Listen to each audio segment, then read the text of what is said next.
Gestión documental. El corazón de la gestión documental es la organización del archivo y este se basa en un conjunto de técnicas y procedimientos archivísticos que están encaminados a dotar de un orden lógico a un fondo que se basará en el principio de procedencia de los documentos, pero un principio que se basa en el origen primario del documento. Técnicamente, la organización de un archivo significa que vamos a identificar cada uno de los documentos basados en las actividades de rutina archivística, lo que van a hacer: foliar documentos y rotular los documentos. La primera intervención del tratamiento archivístico se divide en tres elementos clave: la clasificación, la ordenación y la instalación. La clasificación consiste en agrupar documentos por sus semejanzas y separarlos por sus diferencias. Esto es, vamos a reunirlos en función de su nivel de organización. Vamos a basarnos en expedientes, series y secciones. Cuando realizamos este procedimiento de clasificación, estamos obligados a elaborar un cuadro de clasificación en el cual se mostrará la forma en que se fue clasificando los documentos. Invariablemente, las funciones y la organización en el cuadro de clasificación deben coincidir. Por lo que se hemos dicho anteriormente, el archivo debe reflejar la actividad administrativa, legal, fiscal o de cualquier otro tipo que desarrolle la dependencia para la cual trabajamos. Los criterios que vamos a utilizar para la clasificación son, en primer lugar, las acciones. En segundo lugar, la estructura orgánica. En cuanto a la ordenación, este ya es un procedimiento estrictamente práctico. A diferencia del primero, que tiene que ver con una cuestión más intelectual, en este caso nosotros vamos a relacionar los documentos basados en elementos que tienen criterios lógicos, pero para no alterar, para no generar desorden, esta ordenación la vamos a establecer con principios que de antemano ya se han definido. Podemos utilizar para esta clasificación lo que tradicionalmente se utiliza, que es la fecha. Podemos utilizar letras del alfabeto, los números o cualquier otro tipo de ordenación que vaya estableciendo una cronología lógica en cuanto a la ordenación documental. Los documentos más comunes o los métodos más comunes que usamos para ordenar los documentos se basan en una numeración, en un orden alfabético, uno cronológico, un numérico. En algunos casos podemos hacerlo topográfico, significa que podemos utilizarle partiendo en este caso, consulado o embajada de origen, y luego podemos desglosar en elementos más específicos, pero que previamente debieron haber sido establecidos de manera general. La instalación. El conjunto de actividades de tipo físico orientadas a ordenar de empaques adecuados y ubicar físicamente los documentos. Con ello vamos a llevar un control riguroso que redunda en una pronta recuperación del material. Significa que la documentación la vamos a colocar en estantes y en caja o cualquier otro dispositivo de almacenamiento adecuado. Por ejemplo, no vamos a utilizar sacos para meter dentro de ellos documentos porque seguramente nunca los vamos a encontrar. Tenemos que establecer claramente cómo se van a utilizar, qué tipo de material vamos a utilizar y dónde los vamos a colocar. Vamos a colocar generalmente en cajas archivadoras y esto nos ayudará a ordenar su clasificación y posterior ordenamiento. Vamos a acomodar ordenadamente los documentos en la estantería y su respectivo repositorio. Para identificar dichas cajas por medio de etiquetas u otros recursos técnicos, vamos a agregar un inventario de control y a cualquier otro instrumento que facilite su búsqueda. O sea, nosotros ya tenemos que tener un catálogo o un índice en donde nos va a indicar en qué caja, en qué estante y en qué bandeja se encuentra el documento que buscamos. De esta manera vamos a elaborar dos métodos de instalación. Uno, la que reconstruye el cuadro de clasificación, o dos, el sistema de numeración continua independientemente de la serie o sección. Los cuadros de clasificación de un fondo documental. Este es un instrumento crítico porque es el que formaliza y representa la sistematización de los documentos de un fondo agrupado en serie de acuerdo al principio de procedencia. Ojo, es crucial determinar el principio de procedencia, o sea, quién nos envía el documento, y de esa manera vamos a poder elaborar la serie. Pero en general hay que tomar en cuenta ciertos criterios. En primer lugar, que el archivo es la institución o el sistema responsable de las funciones integradas de la gestión de documentos de una organización. Con esto estamos diciendo que los archivos de todas las dependencias de la Secretaría de Relaciones Exteriores deben obedecer a un principio de gestión uniforme en todos sus consulados y embajadas, independientemente de donde se encuentren, e igual independientemente del idioma que se maneje e independientemente de quién esté al frente de la embajada o del consulado. En segundo lugar, vamos a elaborar un fondo. Los fondos son todos documentos producidos, expedidos y recibidos por un agente productor en el ejercicio de sus funciones. ¿Qué significa? Que un fondo es todos los documentos que nosotros hayamos enviado o recibido, independientemente de quién lo hizo, siempre y cuando esto corresponda a lo que normalmente son las funciones de nuestra dependencia. No podemos almacenar documentos que no correspondan en esencia a lo que funcionalmente hacemos. Después de eso vamos a pasar a elaborar una colección. Y esta colección es un conjunto de documentos de archivo de la misma o distinta procedencia, reunidos por un coleccionista con cualquier criterio subjetivo. En este caso se da más apertura a la clasificación partiendo de que la documentación puede ser diversa.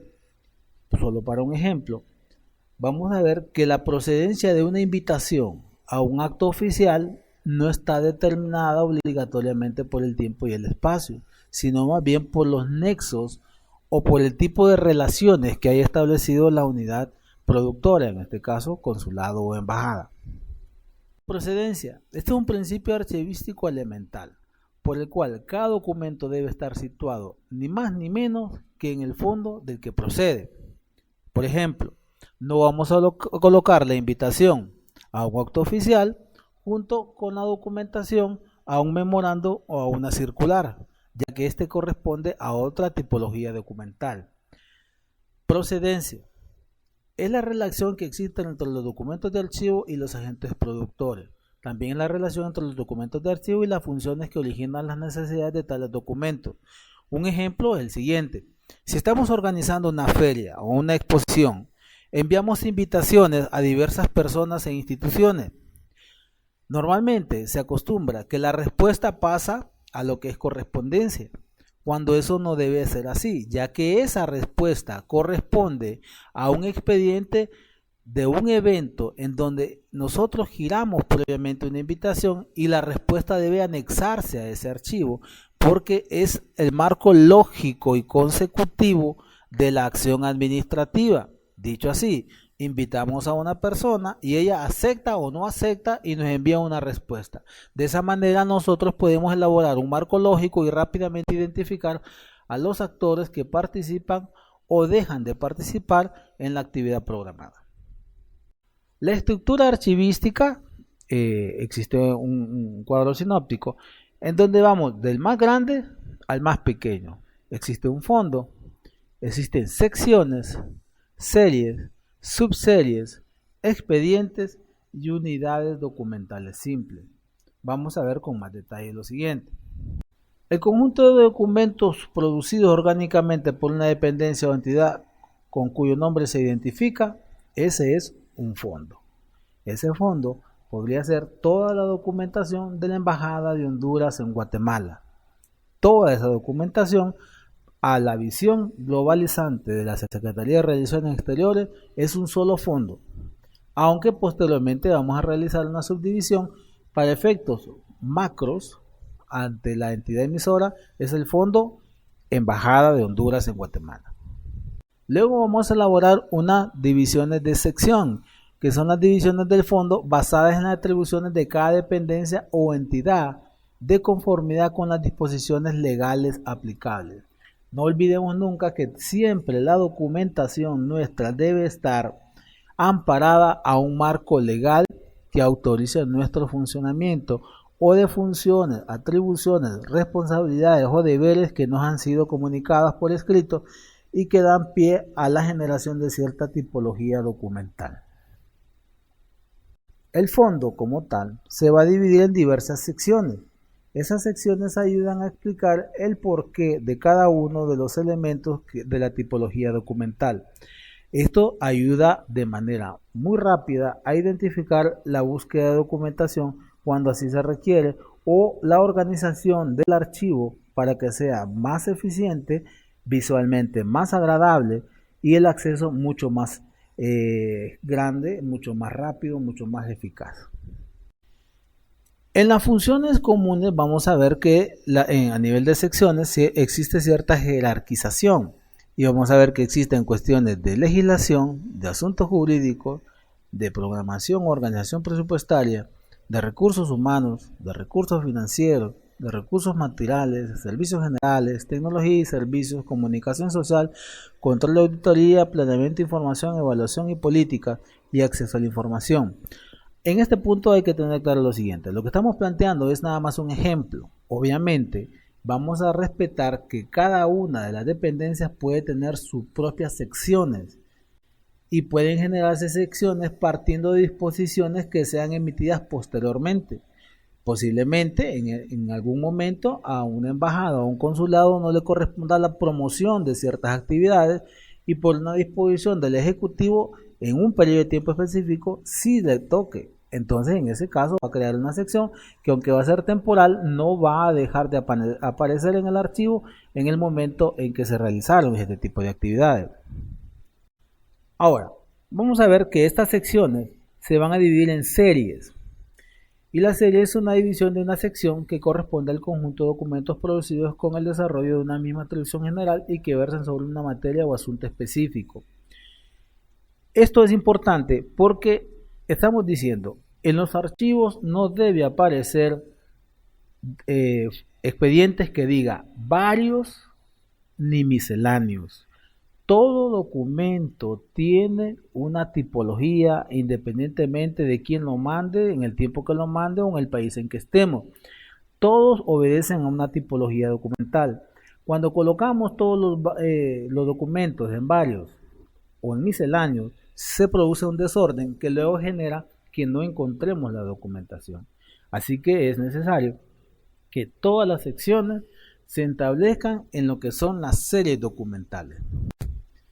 Por ejemplo, tenemos series que van a obedecer a una nomenclatura que obviamente corresponderá al coordinador de archivos establecer si la va a utilizar con una numeración, con un sistema de clasificación alfanumérico o una serie de documental que va a clasificarle en función de una tipología temporal.